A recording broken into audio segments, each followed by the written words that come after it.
Bom dia, meus irmãos. Eu vos saúdo com a graça e a paz daquele que reina para todo sempre, o Senhor Jesus Cristo.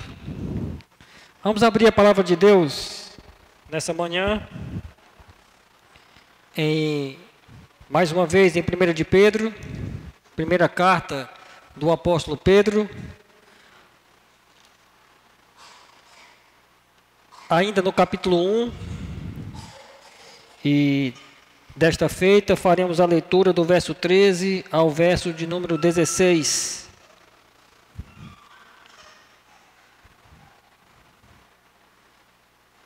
Primeira carta de Pedro, capítulo 1, do verso 13 ao verso 16, mesmo assentados, mas com bastante reverência, acompanhe a leitura que será feita, porque mais uma vez, nesta manhã, será lida a palavra de Deus, a palavra da salvação.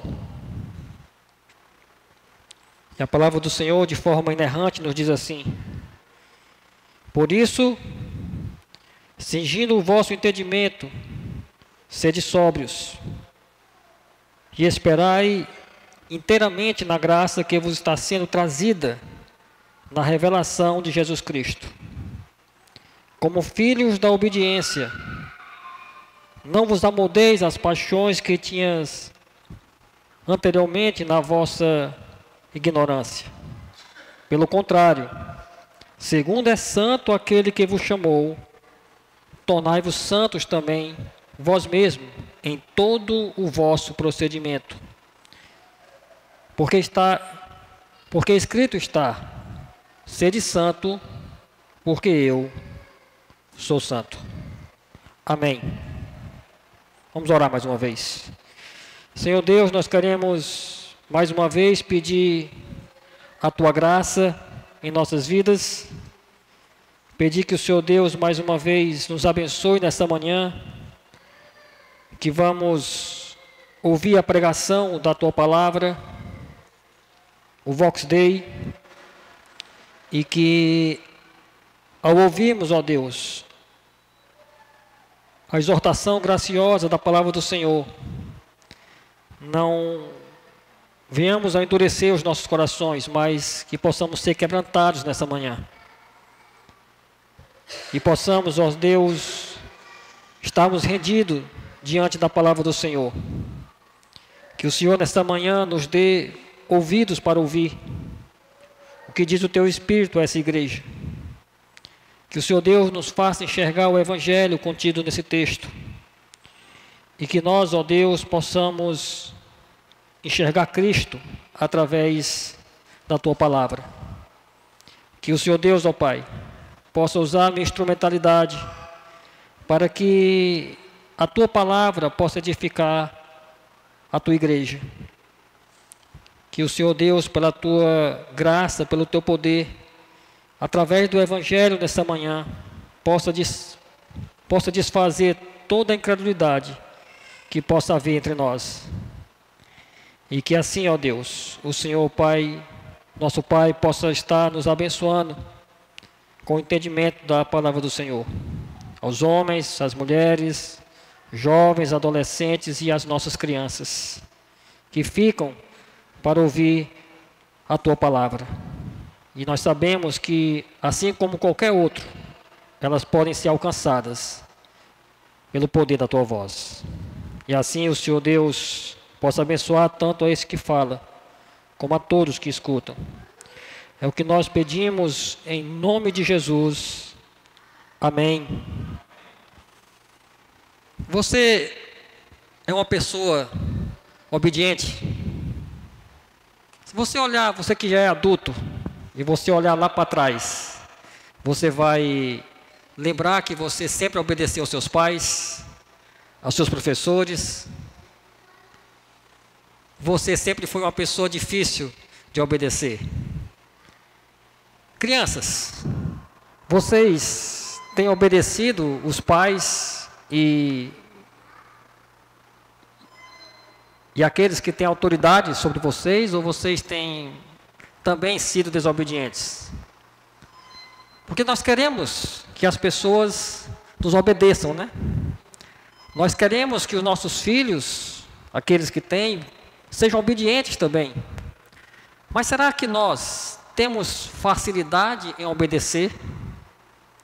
Sabemos que no nosso meio tem algumas pessoas que são militares e são acostumados a obedecer às ordens ou dar ordens para que sejam obedecidas. Mas nós muitas vezes, irmãos, temos essa visão de querer que as pessoas nos obedeçam, mas muitas vezes nós não temos facilidade em obedecer às leis. Por exemplo, as leis de trânsito. De vez em quando nós vemos, a gente consegue perceber como as pessoas, elas não gostam de obedecer ou de seguir as leis de trânsito. Aqui mesmo eu já percebi que algumas pessoas gostam de passar no sinal vermelho. Está ali os carros todos parados e de repente tem uma moto, o cara tem a chance e ele vai embora. E às vezes até o carro também sai, quebrando aquela lei de trânsito, quebrando primeiro o 5º mandamento, que é honrar pai e mãe, ou seja, é um mandamento que nos leva a obedecer às autoridades. E o Estado, ele é uma autoridade e quando ele está impondo uma lei que seja legítima, nós temos que obedecer. E além do mais, você quebra o 6º mandamento, não matarás. Porque quando você avança o sinal vermelho, você pode causar um acidente e você pode matar alguém e até mesmo atentar contra a sua própria vida. Então, quando nós vemos isso, nós percebemos que nós temos dificuldades por causa da nossa natureza pecaminosa de obedecer às leis. Mas muitas vezes aqueles pais que ultrapassam o sinal vermelho, que passam no sinal vermelho, avançam no sinal vermelho, eles querem que os seus filhos obedeçam. Eles querem que as pessoas que estão sob a sua autoridade obedeçam. Eles querem que os seus funcionários, ao receber uma ordem, eles obedeçam, né? Mas ao mesmo tempo, nós temos dificuldade em obedecer às ordens que são impostas sobre nós. E Pedro, irmão, escrevendo aos irmãos da diáspora ou da dispersão, esses irmãos que nós já sabemos que estão passando por muitas lutas, Pedro vai escrever e vai dizer que porque eles são filhos de Deus, agora eles precisam obedecer ao Senhor em santidade. Sim, porque nós somos filhos de Deus. E como filhos de Deus, nós precisamos obedecer às leis que são estabelecidas pelo próprio Senhor. E a verdade que vai nos saltar aos olhos, irmãos, dessa perícope de 1 de Pedro, capítulo 1, do verso 13 ao verso 16, é que a igreja deve estar preparada, pela graça de Deus, para obedecer ao Senhor em santidade. Sim, a igreja, os salvos, nós que fomos chamados por Deus para sermos seus filhos, nós devemos estar preparados, esperando na sua graça, para obedecer a esse Deus em santidade. Nós veremos isso em 2 pontos. No verso 13 nós veremos como nós temos que nos preparar esperando na graça de Deus. E do verso 14 até o 16 nós veremos a obediência em santidade. Irmãos, nós já sabemos que o apóstolo Pedro, ele escreve essa carta para os irmãos dessas províncias romanas, a qual ele cita Ponto, Galácia, Ásia, Bitínia, e se são províncias romanas, são províncias ao quais os irmãos estão passando por lutas, por muitas perseguições. E o apóstolo Pedro, quando ele começa o versículo 13, ele diz assim, por isso, ele começa com essa conjunção. E aí nós já sabemos que o que ele vai falar daqui para frente está ligado ao que ele já falou. E o que é que Pedro falou? Pedro falou das bênçãos que são do alto. da graça que foi oferecida a Deus a essas pessoas, como a eleição, por exemplo. Ele começa falando sobre a eleição. Depois ele fala que essa eleição vem do conhecimento eterno de Deus. Depois ele fala que esse povo foi separado por uma graça. Depois ele fala que Deus manifestou a sua misericórdia e fez com que aqueles irmãos nascessem de novo, eles fossem regenerados. Ele fala de uma herança lá do alto, uma herança que não pode ser que é incorruptível, imacessível, e não pode ser maculada, não tem mácula nenhuma. E ele fala que a nossa caminhada, ela vai até o final.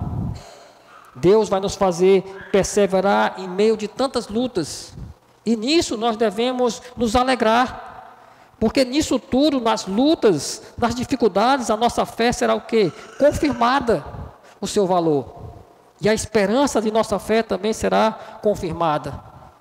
E Pedro diz que essa salvação, essa graça, ela já era falada pelos profetas lá na antiga aliança, que os apóstolos lançaram os fundamentos a qual toda a igreja deve estar alicerçada. E é uma salvação tão extraordinária, que até os anjos prescrutavam, procuravam conhecer, procuravam saber. E por isso,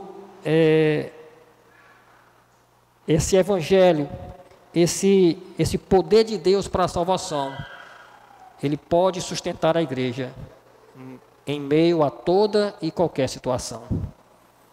É exatamente isso que o apóstolo Pedro faz. Ele mostra a gramática da salvação. Porque primeiro vem os verbos indicativos, aquilo que Deus fez. Aquilo que Deus já fez pelo seu povo. Deus salvou, Deus elegeu, Deus fez nascer de novo. E só depois vem os verbos imperativos. Primeiro Pedro mostra aquilo que Deus já fez pela igreja. A salvação monergística. Mas agora, uma vez salvo, Pedro vai começar a mostrar para aquela igreja o que é que Deus agora requer de nós. É como o apóstolo Paulo, quando ele escreve Efésios, os 3 primeiros capítulos, ele mostra para aquela igreja o que Deus fez também. As ações de Deus em favor daquela igreja. Porque você sabe que os 3 primeiros capítulos eles são bem doutrinários. Paulo fala sobre eleição, Paulo fala sobre predestinação, justificação, união com Cristo. Aí quando chega no capítulo 4, tem uma virada. Ele começa a mostrar que toda aquela doutrina precisa virar prática na vida da igreja. Mas essa gramática nunca inverte. Nunca vem os verbos imperativos primeiro, para depois vir os verbos indicativos.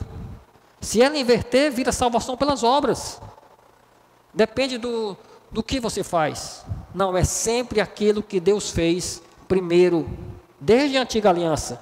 Quando você olha para Êxodo capítulo 20, você vê que o Senhor vai entregar a lei, mas antes ele diz, eu sou o Senhor que te tirei da terra do Egito. Ou seja, Deus já tirou, Deus já salvou, Deus já libertou. A libertação deles não estava condicionada ao cumprimento da lei. Quando Deus entrega a lei, Deus já tinha libertado. É graça. É graça do Senhor Deus em nossas vidas. E exatamente por isso que agora Pedro, ele vai mostrar aquilo que o Senhor requer de nós. Ele diz assim, por isso o quê? Depois de tudo isso que eu falei, cingindo o vosso entendimento, versículo 13, sede sóbrios e esperais inteiramente na graça que vos está sendo trazida na revelação de Jesus Cristo. Por isso, irmãos, cingindo o vosso entendimento. Daí vem a ideia desse preparo, desse conhecimento que a igreja deve ter. O apóstolo Pedro, ele usa uma expressão que é muito conhecida pelo povo daquele contexto. Ele diz que eles devem cingir o vosso entendimento. Muitas vezes a gente pensa que isso é uma questão militar, né? Os soldados cingiam as suas vestes para que eles pudessem ter mais habilidade. Mas isso era um procedimento comum naquela época. As pessoas usavam uma túnica comprida, que ia até os pés, e muitas vezes justa. O povo comum fazia isso. E então, por ela ser comprida e muito justa, as mulheres, elas conseguem ter uma ideia melhor disso, né? Quando você usa uma saia comprida e muito justa, você tem mais dificuldade de se locomover, né? Então, aquele investimento deles dava dificuldade para que eles pudessem ter uma mobilidade mais ágil. Então, quando eles tinham necessidade, eles tinham um cinto, eles levantavam aquelas vestes até a cintura e passava a veste pelo cinto para que ela ficasse mais curta. Essa é a ideia de cingir. E então, quando eles cingiam aquelas vestes, colocavam pelo cinto, eles estavam preparados para ter uma movimentação mais rápida. Como, por exemplo, os irmãos que precisavam fugir em uma perseguição. Eles cingiam as suas vestes nos lombos, passavam pelo cinto e estavam preparados para se mover com mais rapidez. E aí o apóstolo Pedro pega aquela figura e diz que os irmãos aqui devem cingir o entendimento. Deve estar com o seu entendimento preparado. Ou seja, devem buscar conhecimento. Sim, irmãos, nós crentes, crer não nos torna pessoas irracionais que não pensam. É muito pelo contrário. Porque nós cremos, nós buscamos conhecimento de Deus. A palavra do Senhor diz que nós devemos conhecer e prosseguir em conhecer ao Senhor. Nós devemos buscar cada vez mais entendimento, conhecimento, dentro das nossas possibilidades e guiados pelo Espírito Santo de Deus, nós devemos nos aprofundar cada vez mais nas doutrinas dos apóstolos, naquilo que a palavra de Deus tem a nos ensinar. Você sabe que a palavra de Deus diz que os crentes de Bereia, eles eram mais nobres do que os de Tessalônica. Porque quando o apóstolo Paulo pregava, ensinava, eles iam conferir na palavra de Deus se realmente era daquela forma. Então nós, como crentes, irmãos, devemos cingir o nosso entendimento, buscar mais conhecimento da palavra de Deus. Nós temos que ler a palavra de Deus constantemente, todos os dias, é o nosso alimento. Mas não apenas a palavra de Deus. Nós podemos sim ler livros teológicos. Sim, o Senhor capacitou mestres para escrever e nos ensinar. Assim como nós consultamos a nossa confissão de fé, consultamos os nossos catecismos, porque homens levantados por Deus se debruçaram sobre as Escrituras e trouxeram aquele ensino para nós. Há quanto tempo você não leu um livro teológico? Há quanto tempo você não estuda a palavra de Deus? Há quanto tempo você não pega um livro teológico que vai trazer algum benefício para a sua vida, algum aprendizado para a sua vida? Há quanto tempo você, homens, chefes de família, não lê um livro para que você possa aplicar no culto doméstico? Um livro teológico que fale sobre o seu relacionamento com a sua esposa, a criação dos seus filhos. Nós, como igreja, irmãos, precisamos prosseguir em conhecer ao nosso Deus. Estudar teologia não é apenas para o pastor e para os presbíteros. Porque nem sempre você vai ter os presbíteros e o pastor para lhe ajudar na sua vida comum. Pode ser que um dia, lá na sua faculdade, o seu professor socialista possa questionar a sua fé. E você vai ter que estar com o seu entendimento cingido para respondê-lo. Pode ser que um dia o seu patrão ateu questione a sua fé. E você vai ter que estar com o seu entendimento cingido para respondê-lo. Nós nunca podemos esquecer, irmãos, que nós fomos salvos e somos enviados como ovelhas para o meio dos lobos. E crer é pensar. Crer é buscar aprender cada vez mais, para que nós possamos dar razão da nossa fé, daquilo que nós cremos. Vivemos inseridos em uma sociedade perversa, caída, que é inimiga do Evangelho, e que nós precisamos muitas vezes respondê-la. Nós precisamos estar com o nosso entendimento cingido para ensinar os nossos filhos. Eles precisam ouvir da palavra de Deus em casa. Nossos filhos precisam ser trazidos aqui para ouvir do Evangelho, para que eles aprendam também. Exatamente por isso que quando nós apresentamos nossos filhos para o batismo, nós nos comprometemos diante de Deus e da igreja, ensiná-los a ler, para que eles possam ler a palavra de Deus, e também trazê-los aos cultos para ouvirem o Evangelho. E o entendimento deles comece a ficar cingidos, fortalecidos pela palavra de Deus. E às vezes você pode pensar, mas pastor, as crianças não entendem. Quem disse que elas não entendem? Quem disse que elas não prestam atenção? Há muitas pessoas adultas que vêm ao culto, escutam a pregação, e sem a iluminação do Espírito Santo de Deus, voltam para casa sem entender nada. Quantas vezes eu sou surpreendido pela minha filha? E é porque a gente olha para a Ilana e vê que ela não se concentra, né? Ela está sempre ali agitada. Mas quantas vezes ela já me surpreendeu dizendo: pai, por que é que tu falou isso no culto? Porque elas prestam atenção. E nós precisamos pregar para as crianças. Nós, pastores, pregamos para os filhos de vocês. E nós cremos que o Evangelho pode alcançá-las. Mas os seus filhos podem questionar você em casa. Pai, por que isso? Pai, por que aquilo?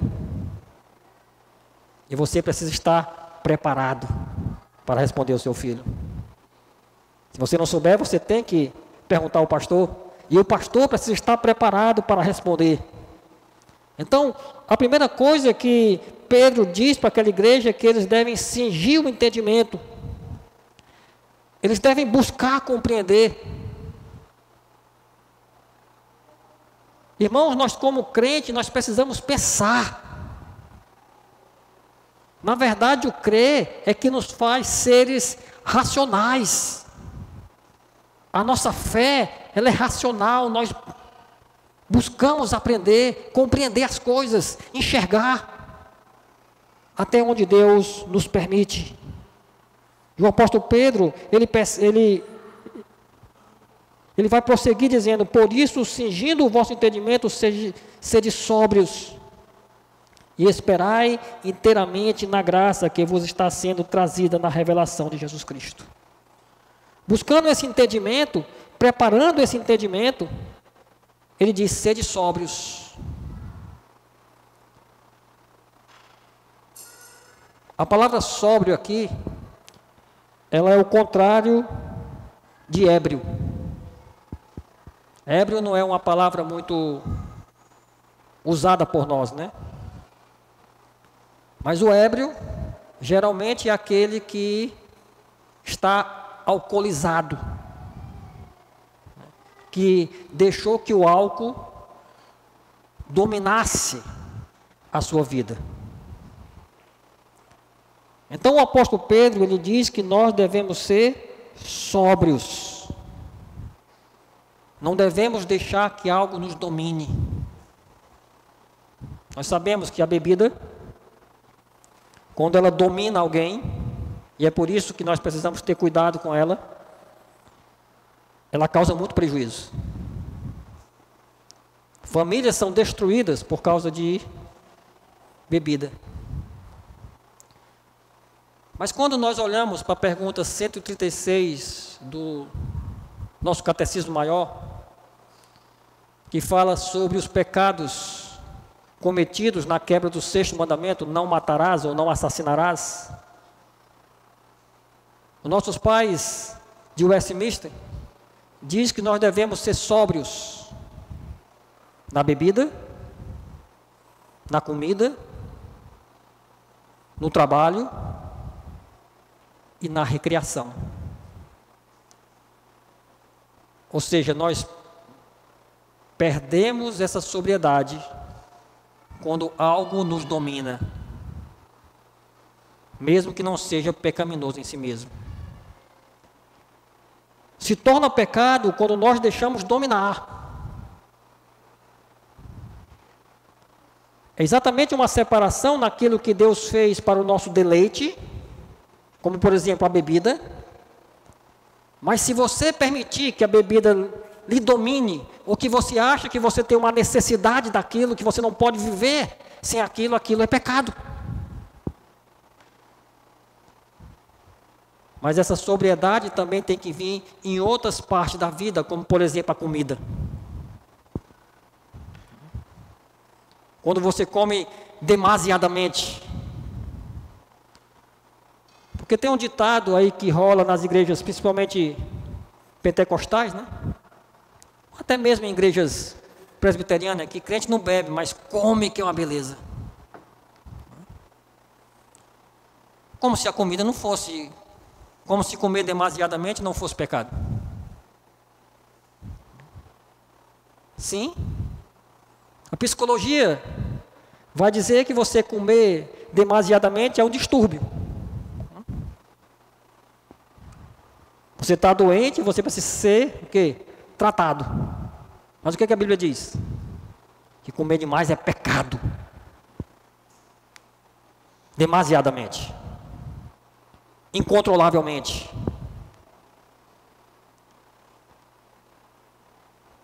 Quando você não domina a coisa é que domina você. Você não pode parar de comer.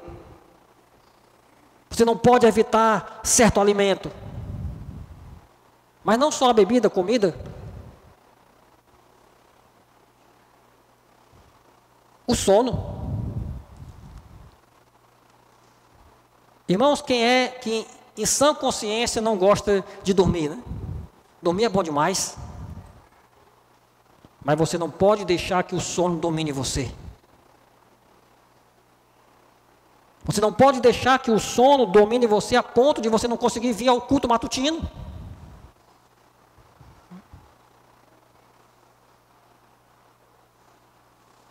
Porque as coisas, irmãos, elas vão se tornando pecado quando nós deixamos que ela nos domine. E que elas até atrapalhem a nossa vida com Deus. E nós devemos ser sóbrios.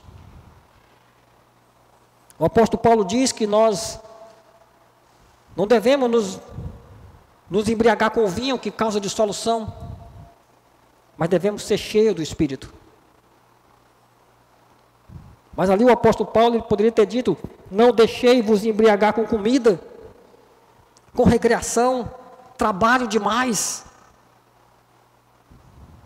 com sono, com sexo. E tantas coisas, irmãos, que em si mesmo não são pecados, mas se tornam pecado.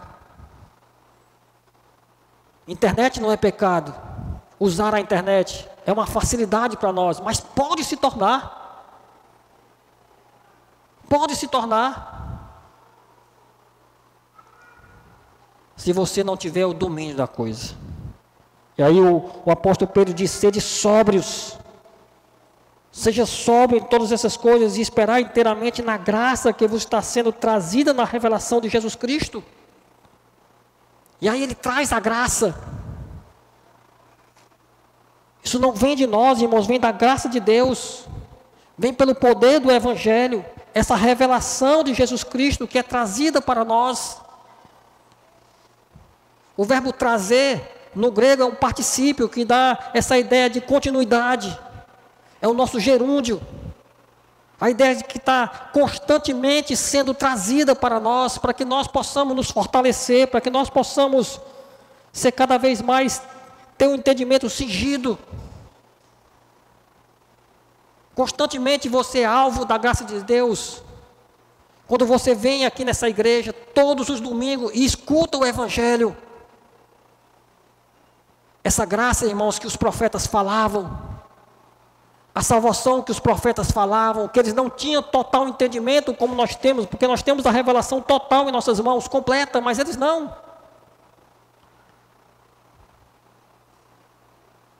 Mas guiados pelo Espírito de Cristo, como Pedro falou. Eles falavam de Cristo, da salvação de Cristo, dos seus sofrimentos e da glória que o seguia. É essa graça, irmãos, que nós somos alvo hoje pela manhã, ouvindo a palavra de Deus. Essa graça que nos torna sóbrio, é se alicerçando na palavra de Deus, nos limite que a palavra de Deus nos dá. Que nós podemos sermos sóbrios em todas essas coisas.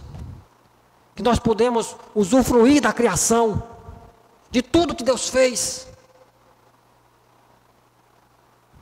Você lembra que lá no Gênesis, Deus diz a Adão,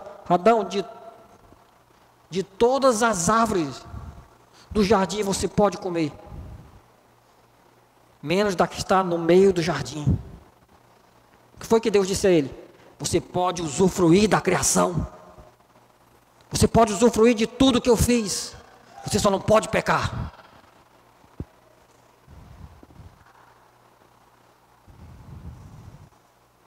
Você tem sido sóbrio? Tudo aquilo que você tem feito? Você tem sido regido pela graça que foi revelada através da palavra de Deus? Ou será que você tem tido mais necessidade das coisas do que de Deus?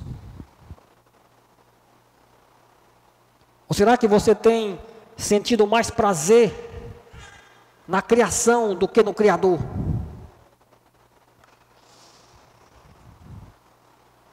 Nós não fomos chamados por Deus, irmãos, para pecar. Nós fomos chamados para sermos santos, para obedecer ao Senhor.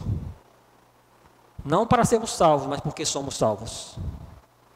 Versículo 14, a palavra de Deus nos diz assim: como os filhos da obediência, não vos amoldeis às paixões que tinhas anteriormente na vossa ignorância. Pelo contrário, segundo é santo aquele que vos chamou, tornai-vos santos também, vós mesmos em todo o vosso procedimento, porque escrito está: sede santo, porque eu sou santo. Como filhos da obediência. Veja que há uma mudança em nossas vidas. Abra a sua Bíblia em Efésios capítulo 2. Carta de Paulo aos Efésios capítulo 2.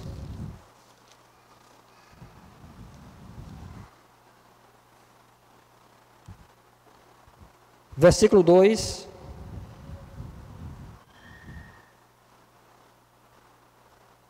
O apóstolo Paulo diz assim: nos quais andaste outrora, segundo o curso deste mundo, segundo o príncipe da potestade do ar, do espírito que agora atua nos filhos da desobediência. Mas aqui Pedro muda. Aquilo ali é quando nós estávamos mortos nos nossos delitos e nos nossos pecados. É por isso que cai por terra essas ideias. Não, na nova aliança a gente não tem que obedecer nada, não. Nós não temos que observar a lei mais. Cristo cumpriu a lei toda, de fato. Mas veja o Evangelho falando aqui, que nós somos filhos da obediência. Quando nós estávamos mortos nos nossos delitos e nos nossos pecados, nós éramos filhos da desobediência. Fazíamos a vontade de um mundo caído, de Satanás. E a vontade mais forte, a da nossa própria carne. Porque éramos filhos da desobediência. Mas agora somos o quê? Filhos da obediência. Viu, crianças? Vocês são filhos da obediência. E como filhos da obediência, crianças, vocês devem obedecer o papai e a mamãe. Nós devemos obedecer às leis. Nós devemos nos submeter às autoridades eclesiásticas, enquanto elas estiverem de acordo com a palavra de Deus. Porque nós somos filhos da obediência agora, nós fomos salvos para obedecer. Nós não somos salvos por obedecer, mas somos salvos para a obediência. E ele diz: não vos amoldeis às paixões que tinhas anteriormente na vossa ignorância.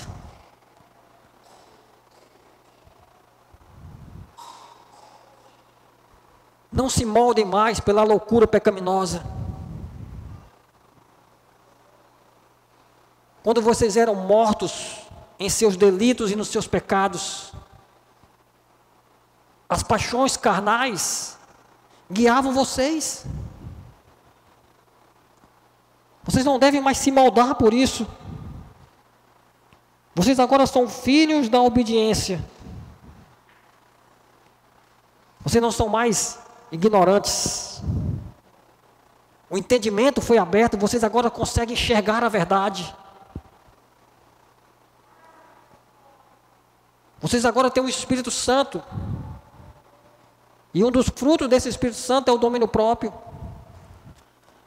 Por isso, jovens, não vivam pelos seus instintos.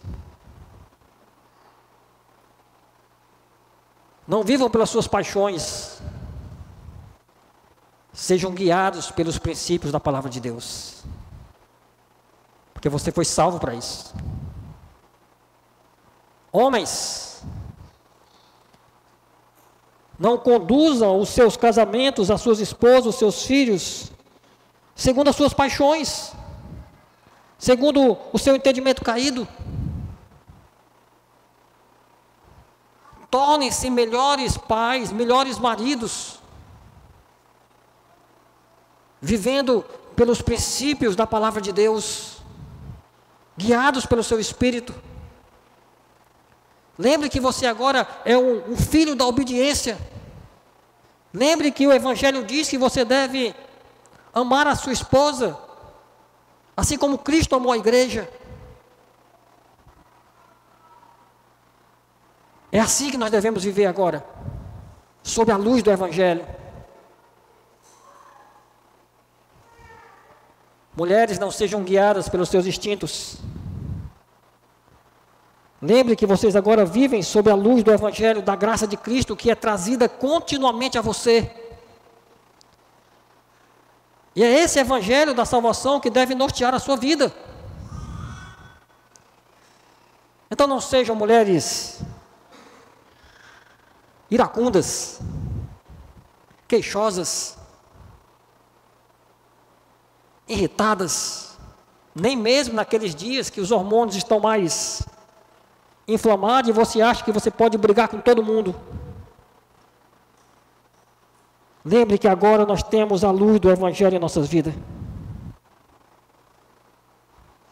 E agora Pedro está trazendo os imperativos. Por causa da mudança que o Evangelho traz para nós. Ele diz, pelo contrário, não viva mais segundo as paixões carnais, a loucura do pecado. vivendo da forma que vocês querem, como animais irracionais. Não, vocês são racionais, vocês creem. Vocês tiveram um entendimento aberto pelo Evangelho. Pelo contrário, segundo é santo aquele que vos chamou, tornai-vos santos, vós mesmos, em todo o vosso procedimento. Pelo contrário, segundo é santo aquele que vos chamou, tornai-vos santos.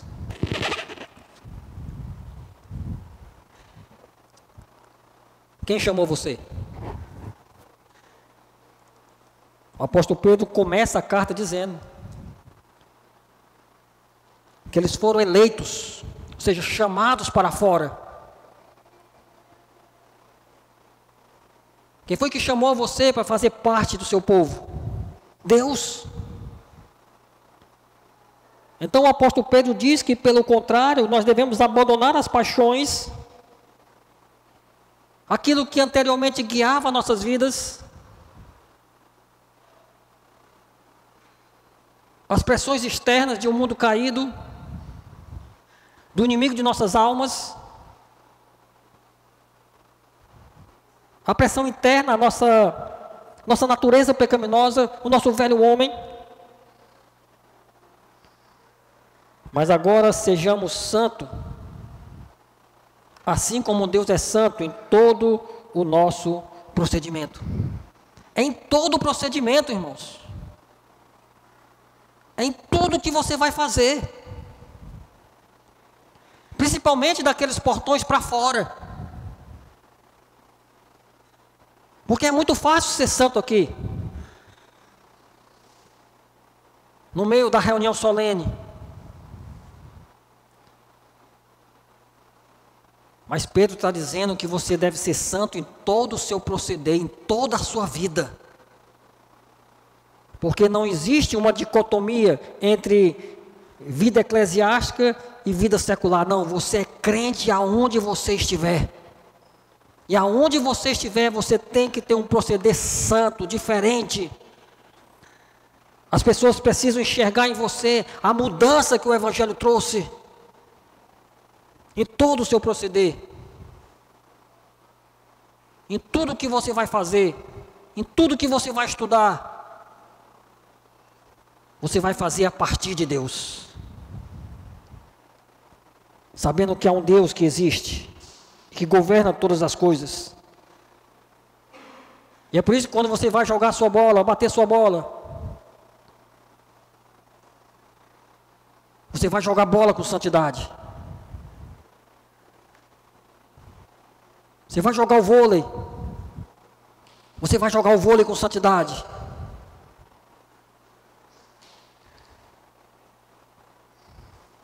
Até mesmo o jiu-jitsu. Eita, pastor, lutar jiu-jitsu com santidade? É com santidade, sim.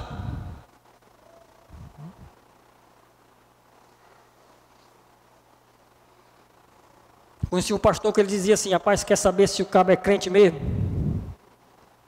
O jovem, bota ele para jogar bola. Ali é o momento dele mostrar que é crente, que é santo. Quando ele levar uma pancada e ele não xinga ninguém. No trânsito também, né? Mas você vai dirigir num trânsito com santidade, lembrando que tem um Deus que está em todo lugar. Em todo o procedimento. Sede santo, porque eu sou santo, diz o Senhor. Aonde que está escrito? Pedro tirou isso da mente dele? Não. Ele tirou isso da antiga aliança. Levítico,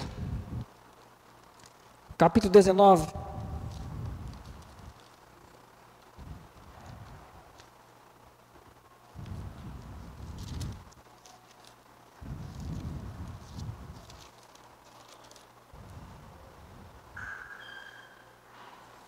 Versículo 1. Levítico 19, versículo 1.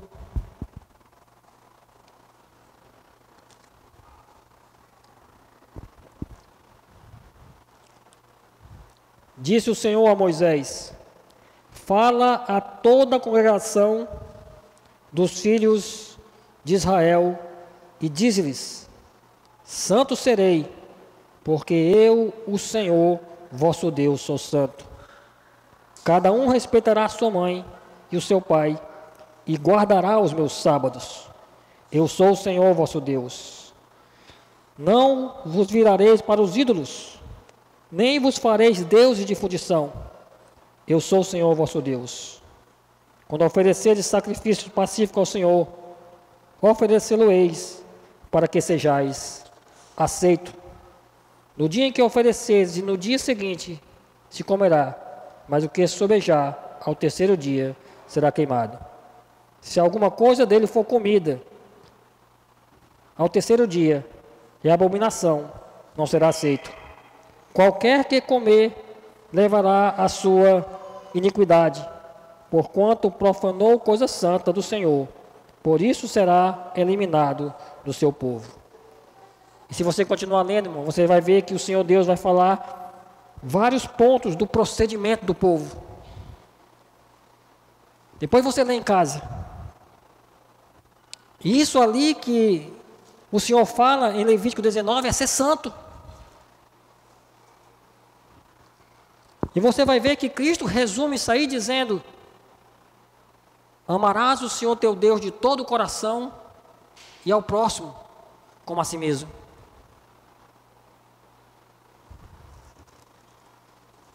Eita, pastor, mas é difícil, viu? Mas você vê que Deus já começa falando da santidade do culto, dos meus sábados, os sacrifícios.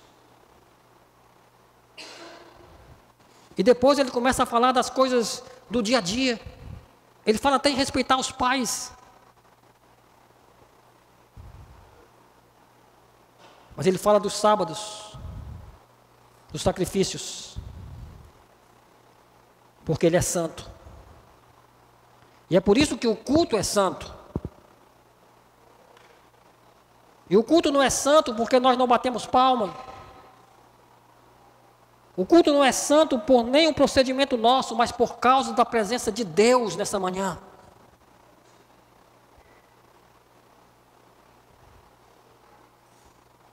Quando o Senhor se encontra com Moisés, lá no Monte Horebe, na sarça ardente, e fala com Moisés, ele diz: Moisés, tira a sandália dos pés, porque a terra que pisa é terra santa.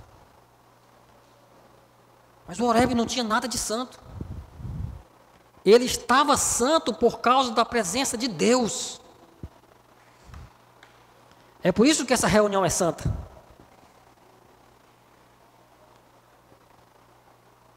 É por isso que esse culto é santo. Todos os elementos desse culto é santo por causa da presença do nosso Deus. E nós temos que ser santos, irmãos. Como o nosso Deus é santo. É o que a palavra de Deus está dizendo. É que a graça do Evangelho está dizendo. Mas pastor, como é que eu vou conseguir ser santo como Deus é santo, pastor? Só em ler Levítico ali eu já fiquei tremendo.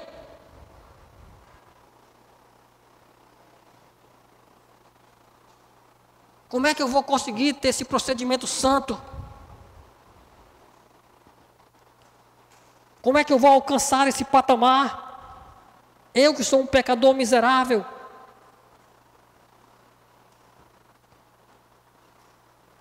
Confiando naquilo que nosso irmão mais velho já fez por nós, Cristo Jesus. Porque a única forma de você ser santo, como Deus é santo, é sendo revestido por Cristo. É na perfeição dEle, é na santidade dEle, é no procedimento santo do Senhor Jesus nessa terra, cumprindo toda a lei por nós, que nós podemos afirmar que somos santos como nosso Deus é santo. Abra sua Bíblia em Hebreus capítulo 5.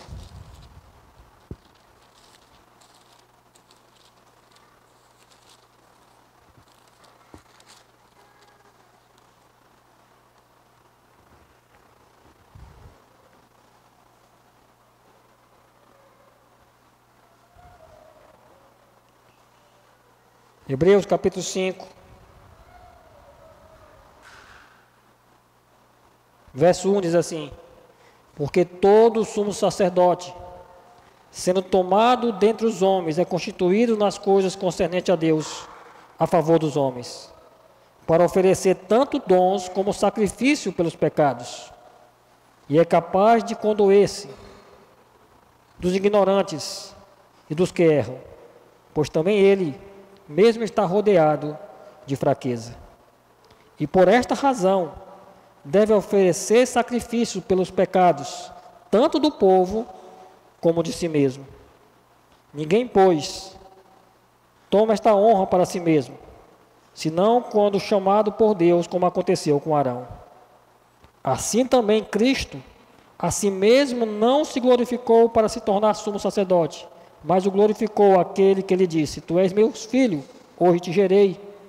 Como em outro lugar também diz: tu és sacerdote para sempre, segundo a ordem de Melquisedeque. Ele, Jesus, nos dias da sua carne, tendo oferecido com forte clamor e lágrimas, orações e súplicas, a quem o podia livrar da morte, e tendo sido ouvido por causa da sua piedade. Embora sendo filho, aprendeu a obediência pelas coisas que sofreu, e tendo sido aperfeiçoado, tornou-se o autor da salvação eterna, para que todos os que lhe obedecem, tendo sido nomeado por Deus sumo sacerdote, segundo a ordem de Melquisedeque. É por causa de Cristo, irmãos, que você será salvo. É por causa de Cristo que você é santo como o seu Deus é santo. É porque Cristo obedeceu de forma perfeita toda a exigência de Deus, toda a exigência da lei. E nós fomos unidos a Ele. E a santidade de Cristo nos torna santo, como nosso Deus é santo. Irmãos, como povo de Deus, nós devemos ter o nosso entendimento cingido, buscar compreensão, confiados na sua graça, na revelação de Cristo que nos é trazida dia após dia em sua palavra, para que nós possamos ter certeza em nossos corações que somos aceitos por Deus, não pelo aquilo que fazemos, mas pelo aquilo que Cristo fez por nós. Podemos afirmar diante de um mundo caído que somos santos, como nosso Deus é santo, nos méritos de Cristo.